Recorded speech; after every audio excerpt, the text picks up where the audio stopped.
Pop,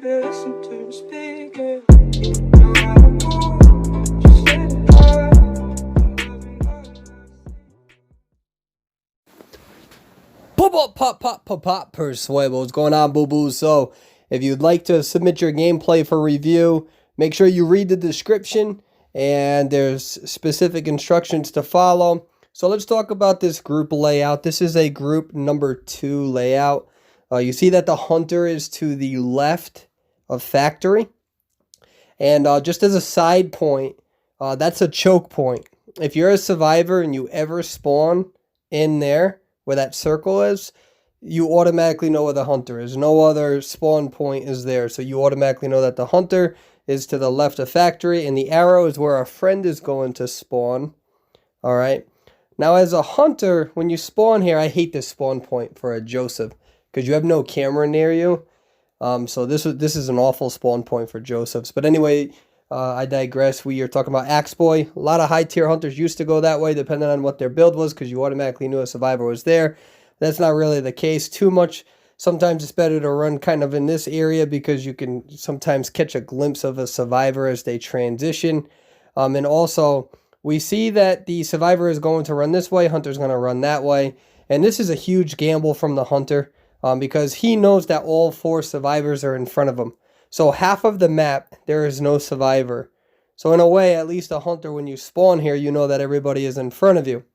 Now, in this case, I think that the hunter is taking a little bit of a gamble going this route, where he goes over here. 4 out of 5 cipher spawns, that will spawn there. We call that ruins. So for him to go that way, it's all based on he's taking a chance that mechanic is actually going to transition there. And so I think that you did the right thing by spawning the doll there, by the way.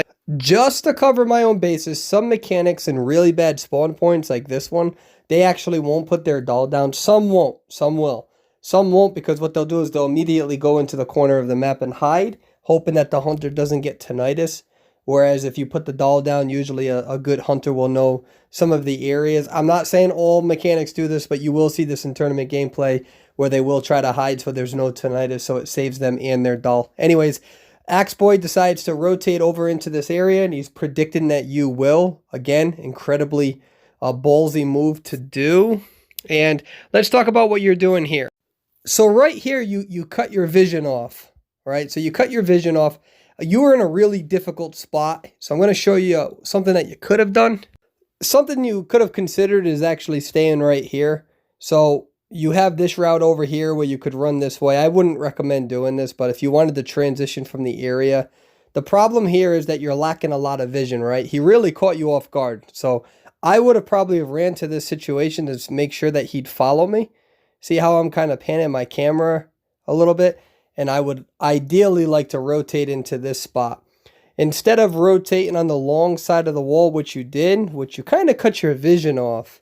But I can understand that it happens sometimes. So that's what's hard about doing these videos is we can talk about what you can do ideally. Again, this hunter took a little bit of an advantage because, again, he took an incredible risk. If you would have rotated towards Shaq, he would have wasted the first 50 seconds of the match just trying to find you. So one of the things that I'm noticing is that you're not really using your cameras, though. You're not, I mean, so you have the camera follow selected in the bottom corner. So that shows exactly how you're using your camera. Like right now, you're not looking behind you. And I think that you may have one of the personas where it gives you, where you have that red arrow. So you're using that trait that allows you, but I don't recommend using that. I don't, or in the sense, I don't recommend relying on it. One of the strategies that I was talking about with your chitin, you can actually somewhat see where the Axe Boy is going through the walls, I believe. So yeah, that's a tough situation. I don't necessarily think you transitioning into ruins was the wrong thing to do. I think that you putting the doll down was correct. I think that you're relying too much on that trait and on that persona build, and you're not panning your camera around correctly, so you don't really always know where the hunter is running. You're kind of just running and freeballing it a little bit, using that red arrow, but the red arrow isn't going to show you when a ripper throws his foggy blade. It's not going to show you when a gamekeeper is winding up his hook. So you really got to get good at panning that camera around, looking behind you while running forward. So that's one of the recommendations that I would make for you. Also, you're not really using your doll. You put your doll down and you want to relocate that doll to an area where so you're doing it. You are doing it now. You weren't doing it before. So remember that's your biggest advantage as a mechanic, is putting that doll down. And when you go down, you immediately get that doll to start decoding. That's really what makes mechanics super, super strong. And that's what's difficult, is that you don't really have too many abilities to help you with the kiting. So that's kind of like your trump card, so to speak. So let's see if Cowboy will call. Oh, Cowboy comes in clutch. Oh, this is a good spot. You can run to the shack. Cowboy should try to stun for you. Oh, no, no, no, no, no. Oh, no. So in that situation, because you've already been chaired, you got to give it up to the Cowboy in order to take over from there. Because the last thing that we want to happen is you going down again, right? So in that situation, you should have kept running, honestly, and Cowboy should have been the one to try to get the pallet stun, if you want to get the pallet stun. Or you could have just thrown the pallet down immediately. Trying to go for a stun like that, that's very, very risky, especially since your team is trying to keep you alive. So right there, I think that's something that could have been worked on. Even if it's a random, a lot of them will have the ability to understand, especially a Cowboy user. Cowboy users, they really know what they're doing typically, and they're trying their best to keep you alive. They know how to harass. They know how to properly take over a handoff, and even in lower tiers. And if you don't have faith in them, then just throw the damn pallet down. So let's see what's happening now. You have no pallet here. Seems like you're kind of taking a turn. Yeah, that's a little difficult right there, because running towards the shack knowing that the pallet's not there, it's almost as if you forgot a little bit, which is okay. That's going to happen. Let's see if Cowboy can get you. Ooh, Cowboy again with the clutch. So let's see what you do. Let's get into this. And right here, see, the thing is that you have those two pallets. So you're kind of running away from an area that gave you some life.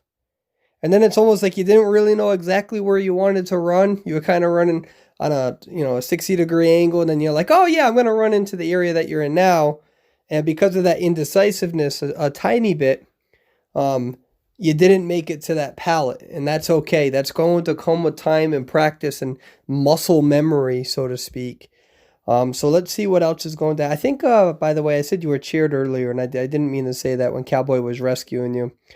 But yeah, so right here, if you want my honest opinion, I think that because Acrobat and Cowboy were both trying to harass a little bit, we didn't really see enough decoding getting done fast enough, as well as the doll.